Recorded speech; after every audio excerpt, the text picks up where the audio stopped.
transport me back to a specific place and time. I would say I started getting really passionate about music during my sophomore year in high school, and that's in part because that's the year I got my driver's license. To me, there are few things in life as enjoyable as driving alone at night, cruising on the highway with your favorite music blaring. There are a few formative albums and mixtapes that define my high school years, and one of those mixtapes is Best Day Ever.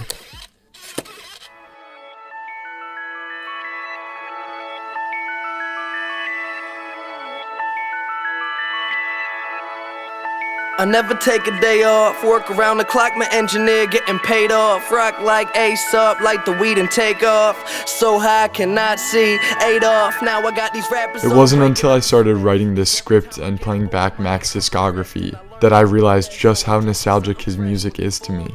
Kids and Best Day Ever were always playing in my car during high school, and over the span of a decade, Mac's music has consistently been on my shuffle. Vortex, try and make it work out, think I need more reps. Used to take a bus, now the boy board jets, cause kids got me buzzing like a fucking hornet. They say Mac Miller didn't have the typical rapper image. He didn't rap about typical rapper subjects.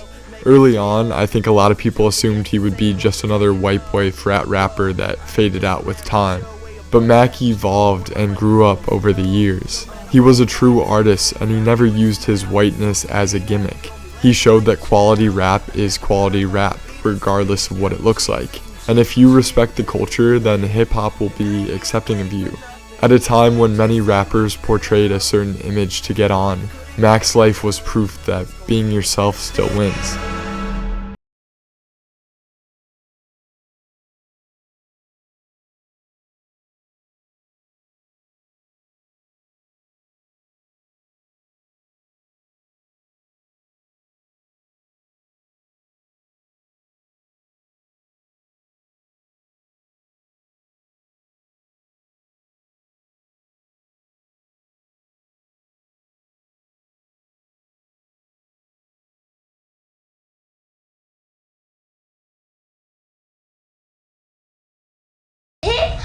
Here's the hip to the hip hop. You don't stop the rock to the bang bang music. Up to the Rudy, the bang bang Rudy and Pete.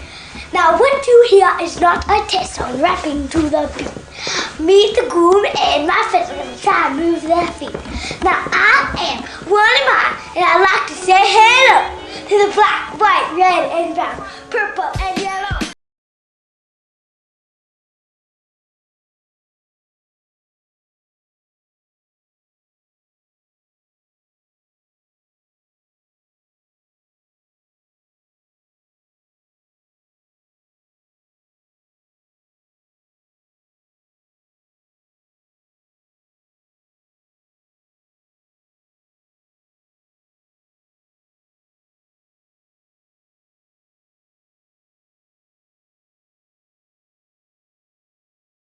We just kind of chilled in the attic, didn't go out anymore, didn't do like the regular high school shit, and I just started rhyming every day. And by 15, I was sure this is what I want to do in my life, like writing every day during school, through class, during tests. Like I didn't give a fuck.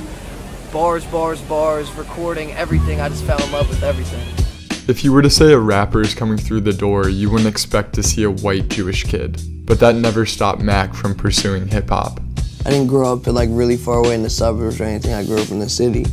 And so there were always freestyle competitions and things like that, and it's just something I love to do. And I didn't see it as weird, you know. What did your parents think? You know, they were very supportive of me being creative. I always did music from the time I was like 6, and my mom's a photographer and my dad's an architect. So as long as I finished school, which I almost didn't, but you know, they were really supportive. He mentioned a few albums as being huge sources of inspiration. He listed Midnight Marauders, Aquemini, Lifestyles of the Poor and Dangerous, Sgt. Pepper's, and Dark Side of the Moon. He appreciated that these were albums that were more than their genre, they're pieces of art. Mac released his first mixtape when he was just 14 called But My Mackin' Ain't Easy. At this time, his rapper name was Easy Mac. A year later, Mac formed a duo with his friend called The Ill Spoken and released a mixtape called How High. Now can you please crack a Dutch? You're rolling with some haze. I'm high and arming and I'm trying to get blazed. Then after that, take me down to Mickey D's. 7-Eleven, please. I want a tree with 7 leaves. I want to marry. By 2009, he changed his rap name to Mac Miller and released 2 more mixtapes, The Jukebox and The High Life. The High Life earned Mac some serious attention with the single Live Free gaining a large viewership on YouTube. Hey yo, microphone check 1 2 1 2. We good? Just had to make sure I'm coming through with the driver Ricky Bobby, more class than a college and the shine of Liberace. About time that you acknowledge that the boy here. So with Mac getting more and more popular, labels were now looking to sign him. Mac ended up signing with Rostrum Records, an independent label that had recently signed another Pittsburgh rapper, Wiz Khalifa. Rostrum provided Mac with a steady income and a big boost to his promotions and marketing. On August 13th, 2010, Mac... That YouTube run? Yeah. Dog. One of my best friends in the world is dude who's done 32 of my videos. You know, Ian Rex Era Wolfson, and like when I was 16, he was working on independent films, and he just was like, yo, I'm down to shoot some videos. So like I was able to be on the internet with what looked like very professional videos. Yes. You know what I mean? Yeah. At a young age. It so I'm looked blessed. as if you had a huge backing. Yeah, which, bro, like that's the thing is like, man, now I'm shooting videos and seeing budgets and I'm like, whoa. Back then, like we were making, you know what I mean? Like we were making everything for like $5,000, maybe. Not our money like I had Rostrum, but like we Right. But still. Very small budget. Very small budget, but we made that shit look like so legit. $1 million. It had effect. Hey, lace 'em up, lace 'em up, lace 'em up, lace 'em. Blue suede shoes stay crispy like bacon. Nikes on my feet make my cipher complete. I stay shining like the lights on the street in the night. Revis take me shopping when I'm up in New York. Hit the shoe store. In February 2011, Miller was named Double XL's annual freshman class. And in March, he released his 5th mixtape, Best Day Ever.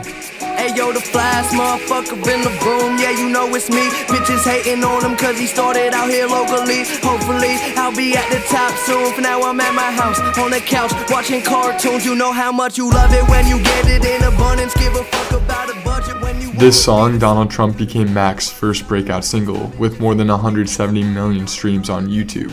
The project showed that Mac was capable of stringing together consecutively strong releases. It showed folks that Mac had staying power and he was going to be a player in the rap game for a long time. In the coming months, Mac released a 6-track EP, On and Beyond, and another mixtape, I Love Life, Thank You, which set the groundwork for Miller's debut commercial album. On November 8, 2011, he released Blue Slide Park. I think I see where it's going, this one here. Hey, been around the world and back, yeah, I did that. Still kick raps that cause impact. So where my kids at? These motherfuckers hating, sounding funnier than Sinbad. I'm ill as the pills that they give you when you can laugh. This, that, the other, kiss your mother. This album sold 144,000 copies in the first week, making it the first independently distributed album to hit #1 on the Billboard charts in 16 years. The album is about the feeling and vibe Miller got from A Special Place from his past. Despite its commercial success, Blue Slide Park didn't capture the spirit of his prior mixtapes, and it received harsh reviews from critics, including a now famous 1.0 rating from Pitchfork. It was this criticism that in part turned a teenager towards drug use. Mac said, quote, "You're 19, you're so excited to put out your first album. You put it out and no one has any respect for you or for what you did." Despite critics' opinions, I still think there's something special about Mac's early work. I think these projects represent the freedom of adolescence. Mac skipped school, he fell in love, he drank cheap beer, and these are all formative adolescent experiences, regardless of how shallow they seem in retrospect. A turning point in Mac's career came when he moved to LA and released his 7th mixtape, Macadelic.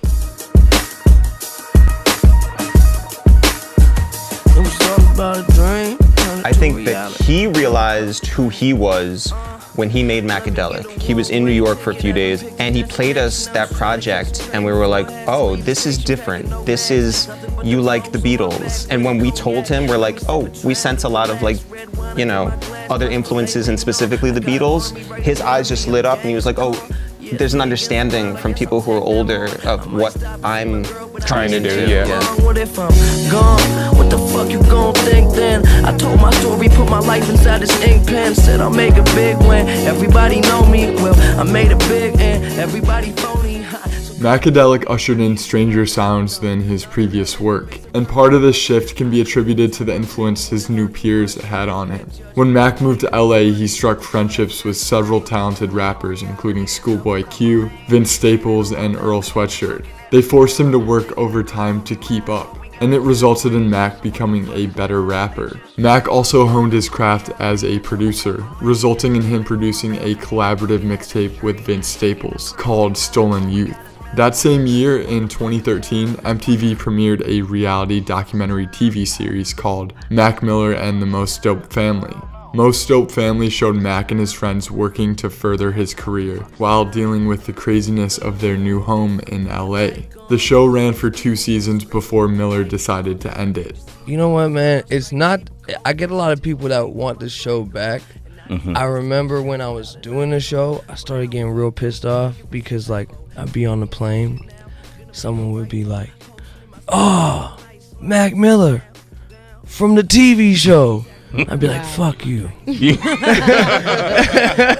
The amount of work and the amount of myself that I put into music to then just all that to become a side thought to a TV show, I would be... Whoo! You would not be getting happy interviews from me, man. Nah. Leading up to his next project, Mac spent his days holed up in his home studio in LA.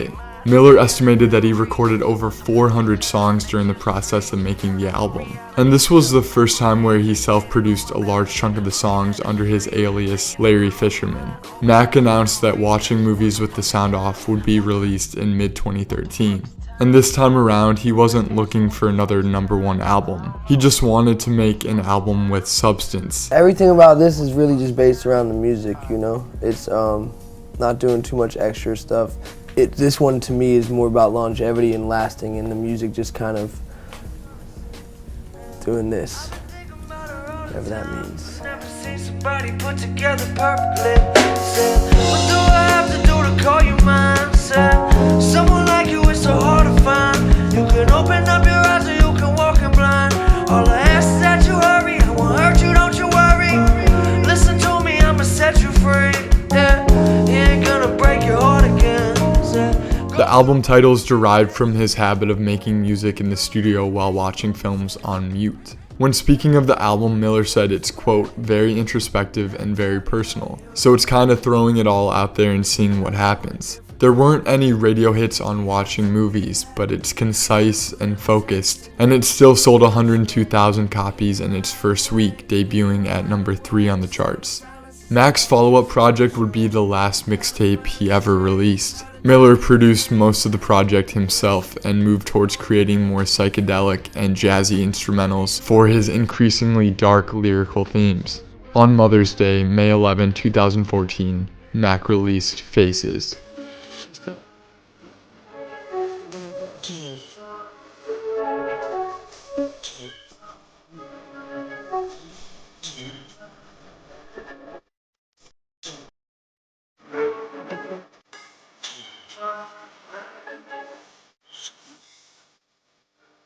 The entirety of this album was recorded in his home studio, which he called The Sanctuary. During this time, he was battling demons, but he found solace in this tiny space. Because that was my fear, was like, I won't survive in the world. I will survive in this little room called The Sanctuary that I'm okay in, and I hate everywhere else. So I did not leave.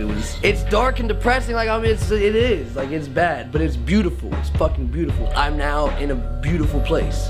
So I can look back and be like, that was fucking amazing, and I did it, I made it out alive. Faces is Mac at his most raw and unfiltered, and many fans consider this his best work for its dark and personal exploration of Miller's struggle with drug addiction. The project is littered with lyrics that hit especially different now. On What Do You Do, he raps. A drug habit like Philip Hoffman will probably put me in a coffin. And later, on Funeral, he says, Doing drugs is just a war with boredom, but they sure to get me. Mac has always been honest about his relationship with drugs. In a 2016 Fader documentary called Stop Making Excuses, he breaks it down. Started by me just sitting inside all day. And then it's like, then you get bored. Then you're like, well, I could just be high and I could have a whole adventure in this room. I'm always like, if someone's like, you want to try this? I'm like, yeah, sure. And then it just kind of fucks you up when you have a bunch of money. Because like, you try a drug, you like it, and you can buy a lot of it, you know? One scene in particular is disturbing. Sitting in the studio with French Montana, Mac indulges in a massive dose of lean. Nah, this is too much though. This is the pure. Wait, no. It's not that I'm shit. saying that's how it cures the You're ocean. not listening to me. No, I know This is not. This is not even the one that you think is it. This is the one that's it. That's really it. More than activist. Listen to me. I'm your brother. This right here. I'll taste it. I'll let you know. You're gonna miss a couple of shows. No way. No way. This is perfect. It's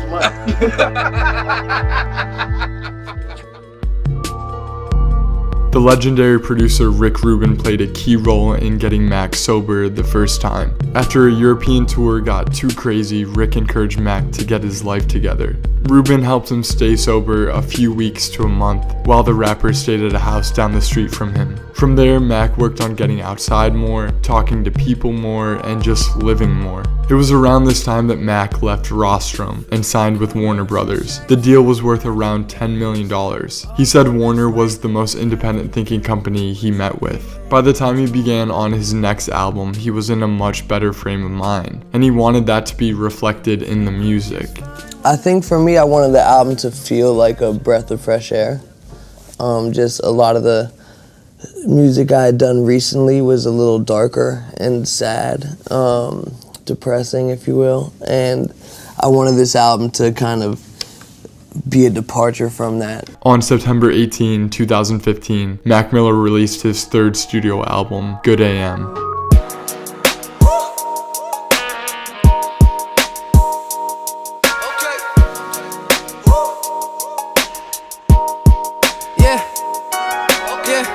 I give a fuck less and less every day. The more you give a fuck, I guess the less you make money. Homie, we just out here trying to elevate. Heaven is a crime scene, stay behind the yellow tape. I started making money. From the album's opening, you can sense that this is a victory lap for Mac. The beats are jazz heavy with harder drums. It's a record that's more upbeat than his prior work. The album received high praise from critics and debuted at number 4 on the charts.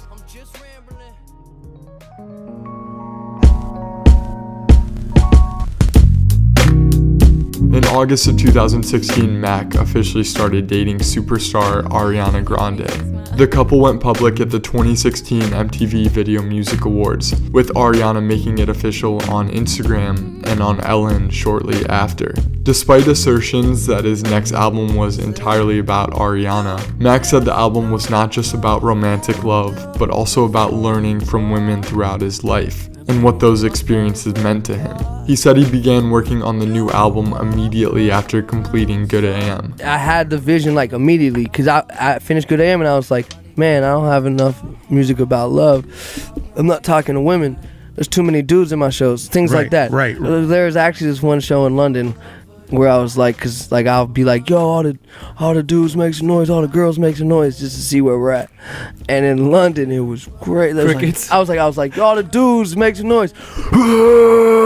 Right. All the girls make some noise. I'm here. Like a sneeze. Right here. One girlfriend. One girlfriend was there. One girl. I was like, damn, what did I do? On September 16, 2016, Mac Miller released Divine Feminine, which includes the single Dang, which I think is one of the most special tracks Mac ever released. I can't keep on losing you over complications. Gone too soon. Wait, we was just hanging. I can't seem to hold on to. Dang, the people that know me best, the key that I won't forget. Too soon.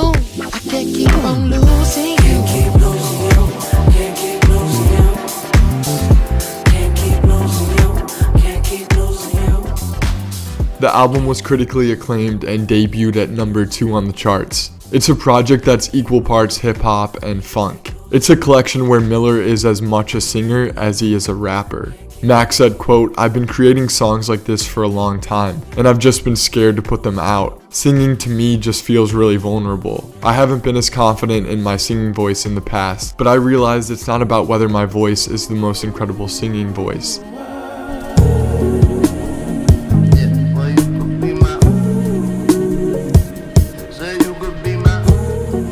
Substance abuse is a battle that addicts fight forever, even when they're decades into sobriety. On May 2018, Ariana and Mac ended their 2-year relationship, claiming their busy schedules got in the way, though Grande noted the relationship was toxic. She wrote on social media that she had long tried to help Miller become sober, but said, quote, "I'm not a babysitter or a mother, and no woman should feel that they need to be." Just a few days after the news broke, the rapper crashed his Mercedes SUV into a power pole near his LA home. Miller fled the scene but later confessed when police arrived at his home, reporting that his blood alcohol level was nearly twice the legal limit at 0.15. 6 weeks after breaking up with him, Ariana got engaged to Pete Davidson, but Mac said he harbored no ill will towards her. Life is stressful. Do you know what I mean? So of course there were stressful times. Look, it's not that unique, you know? Like I was in love with somebody. We were together for 2 years. We worked through good times, bad times, stress, and everything else, and then it came to an end. With his next project, Mac said he took his time to figure out where he wanted to take it. And usually I finish a record and the next week I know exactly what I'm doing next. But this time, it took me a while to figure out like what It's been an interesting journey for me to realize that the goal here is just to be as much me as possible. Yeah. That's it. That's the only goal. And how do we get that out of me into whatever we're making. 9 times out of 10 I get it wrong. That's why I wrote this song. Tell myself to hold on. I can feel my fingers slipping in a motherfucking instant I'll be gone. Do you want it all if it's all mediocre? Staring at the wall and the wall full of posters. Looking at my dreams, who I wanna be. I guess you gotta see it to believe. Ooh, I've been a fool, but it's cool, that's what human beings do. Keep your eyes to the sky, never glued to your shoes. Guess there was a time when my mind was consumed, but the sun coming out now, clouds start to move. Don't tell me nothing but the truth. I'm tired, I don't got a spare second. When I lose, I don't keep count, nobody checking.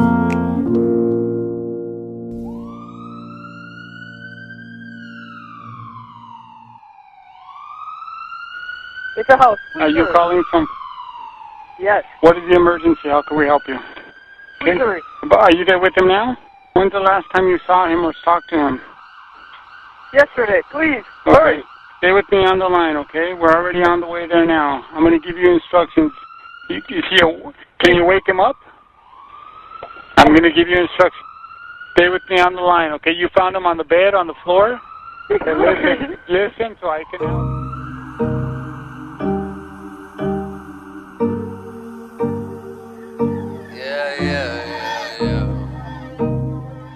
On September 7, 2018, Mac Miller was found unresponsive in his Studio City home by his personal assistant. He was pronounced dead at the scene at 11:51 a.m. The coroner's office determined that Miller died from an accidental drug overdose due to a mixed drug toxicity of fentanyl, alcohol, and cocaine. Drugs laced with cheap and potent fentanyl are increasingly common and are a serious killer. U.S. deaths from synthetic opioids, especially fentanyl, rose more than tenfold in 5 years. A report from the Rand Corporation notes that deaths in the U.S. involving synthetic opioids increased to more than 30,000 in 2018. This type of drug is involved in twice as many deaths as heroin. On September 4th, 2019, 28-year-old Cameron James Petite was charged for allegedly supplying Mac with counterfeit oxycodone pills containing fentanyl that he was well into completing a companion album to Swimming that was entitled Circles.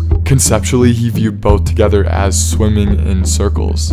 His estate enlisted producer John Bryan to finish the project, since he had been working closely with Mac, and presumably understood his vision. Bryan said, quote, "There were supposed to be 3 albums. The first, Swimming, was sort of the hybridization of hip-hop and song form. The second, which he'd already decided would be called Circles, would be song-based. And the third one would have been just a pure hip-hop record."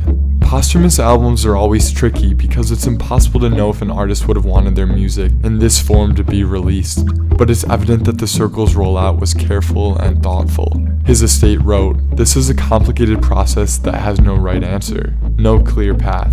We simply know that it was important to Malcolm for the world to hear it." The first single released off the record, posthumous single that I love as much as this one. It's right up there with my favorite Mac song ever. The chords are beautiful and comforting, yet also somber. It's hard to hear him sing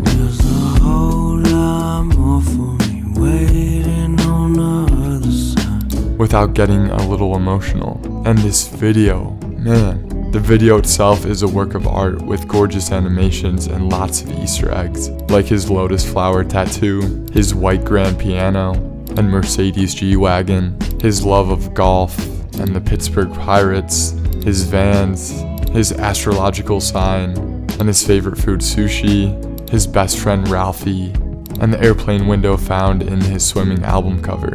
All these details are a testament to Mac's family and team, who clearly care a great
Zane Lowe. Bryan describes the first time he met Mac. I meet a kid, I like him, he comes over, oh, he's nice and funny, okay, this is cool, oh, he seems kind of smart, let's see if that's true.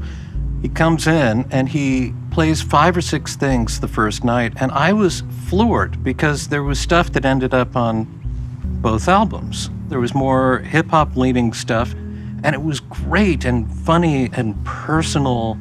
And after a couple of those, he'd go, I've got these art things I'm not sure what to do with. And, you know, when he said something like that, I was all ears. Bryan said, quote, "Mac presumed that I'd have some sort of musical prejudice against hip-hop. Because of that, I wanted to encourage him immediately. I told him something I'd read a number of years ago that I found really moving. Do you know what Webster's dictionary describes music as? He's like, no. I said they got it down to 2 words, organized sound. The more you think about it, the more beautiful it becomes." That's on me, I know. Because Mac viewed John so highly, he initially felt intimidated playing instruments in front of him. To be honest with you, this is what he usually said. Oh, you should just play everything. I'm like, no. You're already great. You keep playing me this stuff. I know you can play, so no. I eventually developed a little system where the compromise was, okay, tell you what, I'll play bass as long as you do as well. I'd set it up so we could each sort of be in front of one of the speakers, and I'd pan them. So it was like we each had our own little amp, but we're listening to the same song and face each other and play. And it was great fun. Despite his humility, Mac was a great musician in his own right. He taught himself how to play drums, guitar, bass, and piano.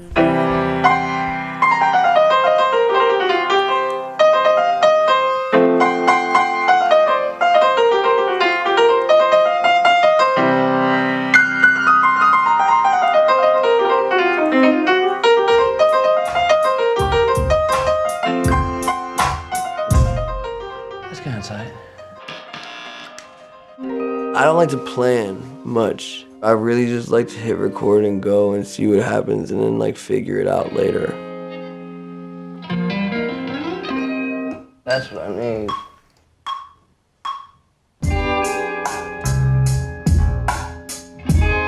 To continue the wheels of inspiration turning and to like create from scratch, you know what I mean? You gotta like give yourself time.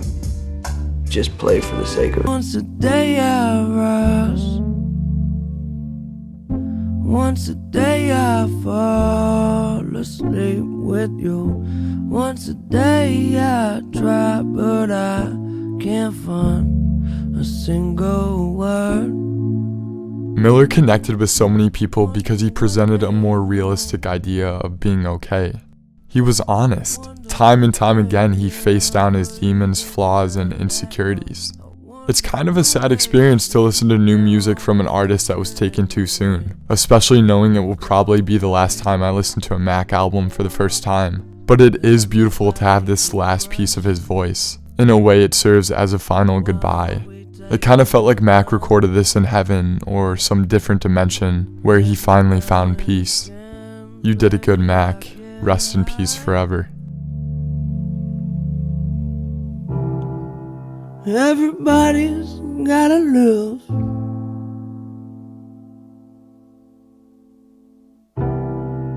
And everybody's gonna die. I already had plans about the future involving him. So I had a pile of instruments put aside to give him. I was more excited about him than I've been in quite some time. Oh.